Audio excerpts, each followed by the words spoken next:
안녕하세요. 사무건축의 설계사본부 김성용 프로입니다. 이수은 프로입니다. 강영철 프로입니다. 오늘 저희가 이 자리에 모인 이유는 공동주택에 대한 설계가 어떤 상황인지 소개도 좀 드리고, 저희가 하는 프로젝트도 소개 드리고, 그 프로젝트가 관련되어 있는 정비사업과 관련해서 여러분께 알기 쉽게 설명드리기 위해서 자리를 마련했습니다. 최근 크게 세 가지 변화가 있는 것 같습니다. 라이프 스타일의 변화, 1인 가구의 증가, 그리고 고령화. 팬데믹 이후로 재택근무가 늘고 1, 2인 가구가 증가하면서 집에서 다양한 취미 생활을 하고 집이 여러 기능을 수행하는 복합 공간이 된 것 같습니다. 그런데 현실적으로 우리가 지금 살고 있는 도시와 주택은 변화하고 있는 현실을 반영하지 못하고 있습니다. 바로 노후화 문제 때문인데요. 서울시에 지어진 주거용 건축물의 약 58%, 그리고 지방은 70% 이상이 30년 이상 된 노후화 주택입니다.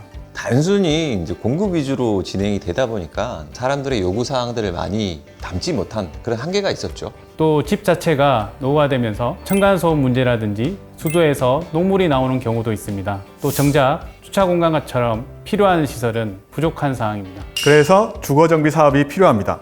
주거정비 사업은 크게 재건축과 재개발로 나뉠 수가 있을 것 같습니다. 먼저 재건축은 낡고 오래된 아파트를 미래 생활 방식을 고려해서 새로 짓는 것을 뜻합니다. 건물 중심의 개념이라고 볼 수 있겠죠? 재개발은 조금 다르죠. 이제 재개발 같은 경우에는 기존에 있던 주택단지를 다시 허물고 다시 짓는 개념인데, 주택단지 안에 있는 도로들과 기반시설과 같이 개발을 하는 사업을 재개발 사업이라고 얘기를 합니다. 인프라를 갖다가 다시 고친다, 이런 의미로 볼 수가 있겠네요. 네, 맞습니다. 그렇죠. 이 정비 사업은 꽤 복잡해 보이지만 딱 세 단계로 정리할 수 있을 것 같습니다. 정비 계획 단계, 사업 시행 단계, 그리고 관리 처분 단계입니다. 쉽게 말해서 정비 계획을 세우고 사업 시행 인가를 받고 분양하고 짓는다. 이렇게 기억하면 쉬울 것 같습니다. 조금 더 자세히 설명을 하자면 정비계획 지정 단계에서는 지역을 갖다가 어떤 방식으로 재개발, 재건축하자고 계획을 세우고, 그리고 주민 동의를 받아서 정비구역으로 지정되는 단계라고 볼 수 있습니다.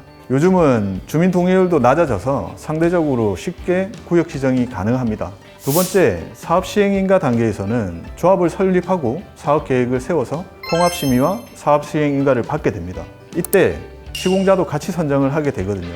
그러면 실제 단지의 윤곽이 잡히게 되고, 마지막 관리 처분 단계에서는 누가 어디에 살지 분양 계획과 이주 계획을 확정하게 됩니다. 그리고 이주 철거, 공사가 동시에 이루어지고 이후에는 새 아파트 입주까지 쭉 이어집니다. 사람으로 비유를 하자면 뼈대를 만들고, 그리고 살을 붙이고, 마지막에 화장을 해서 이쁘게 꾸미는 그런 과정으로 보실 수가 있습니다. 보통 각 단계별로 최소 2년에서 5년은 걸리잖아요. 어떻게 보면 장기 프로젝트라고 할 수 있습니다. 하지만 최근 서울시에서 신통기획 또는 통합심의 같은 제도가 도입되면서 정비계획 수립 기간도 줄어들고 사업 시행 계획 기간도 줄어들면서 빠르고 효율적인 진행이 가능해졌죠. 말씀하시는 걸 들어보니 정비 사업이 현실화되는 속도가 굉장히 빨라진 것 같습니다. 정비 사업이 그만큼 많이 필요하다는 의미인 것 같기도 하고요. 가장 소중한 시간을 보내고 중요한 일이 일어나는 곳이기 때문이기도 하겠죠. 그래서 이 복잡하고 좀 중요한 정비 사업을 잘 할 수 있는 설계사무소가 필요한 거 아니겠어요? 사무는 이렇게 길고 복잡한 정비 사업을 많이 수행해 왔죠. 맞습니다. 서울 시내에서 대장단지라고 하는 단지들을 지금 정비 사업을 수행하고 있습니다. 최근 준공한 단지로는 개포 레미안 포레스트, 고덕 그라시움, 올림픽 파크 포레온, 그리고 공사 중인 단지로는 DH 방배, 반포 DH 클래스트, 그리고 또 계획 중인 단지로 개포 5단지와 개포 6, 7단지, 한남 5구역까지 현재 한국의 랜드마크 단지들을 사무에서 만들어가고 있습니다. 이순 프로님, 어떤 프로젝트 담당하시죠? 지금 현재 서울 최고의 단지라고 얘기할 수 있는 반포주공 1단지 진행을 하고 있고요. 김성용 프로는 국내 최대 규모의 재건축 단지 둔촌주공을 완공하고 한남동 최고의 단지 한남 5구역을 지금 계획 중에 있습니다.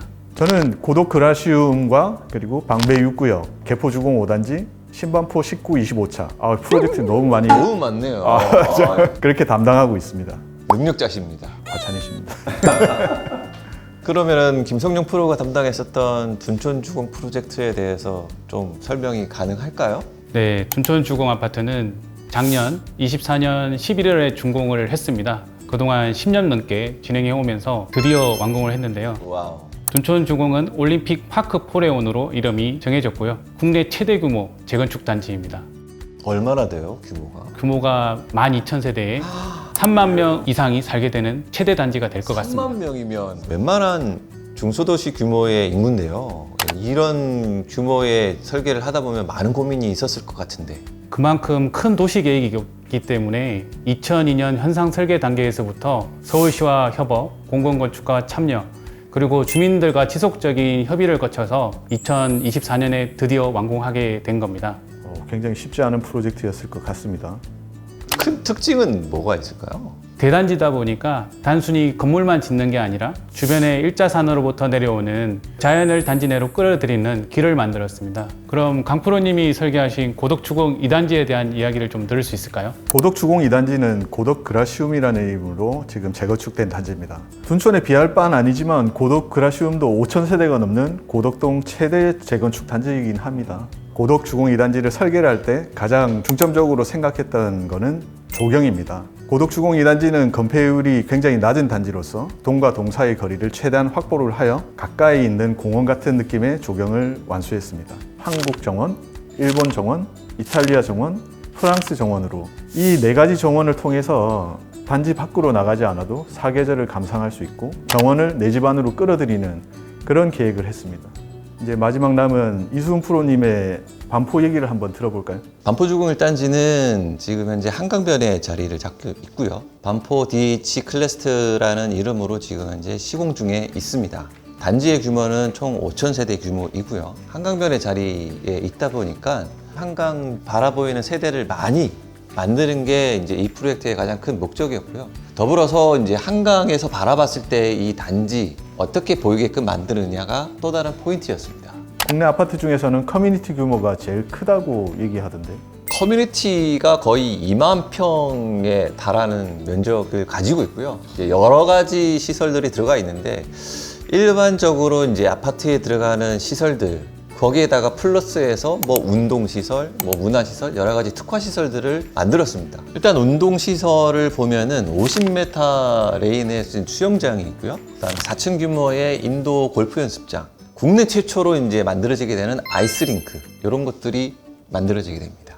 둔촌, 반포, 고덕처럼 각 지역별로 그 단지의 특색을 살리고 그 지역의 가치를 올려줄 수 있는 그런 설계를 하는 게 정비사업의 핵심이 아닐까요? 그리고 지속 가능한 미래 주거를 이해하고 이를 설계에 반영할 수 있는 기술이나 비전도 있는지도 중요합니다. 사무는 그런 측면에서 좀 특화되어 있는 회사라고 할 수 있는데요.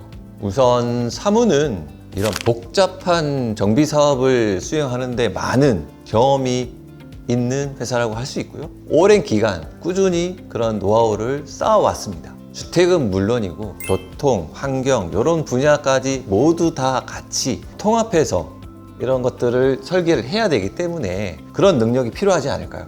사무는 각 분야의 랜드마크가 되는 건축물도 많이 설계를 했습니다. 최근에는 서울시나 대도시 정비 사업 같은 경우에는 초고층, 그다음에 복합화 되는 경향이 있습니다. 그러다 보니까 저희는 해운대 LCT 같은 초고층 주거, 타워팰리스, 호제스 한강 같은 고급 주거, 수상복합, 오피스텔 등 다양한 스펙트럼의 경험이 있다 보니까 저희가 정말 특화된 회사라고 할 수 있을 것 같습니다.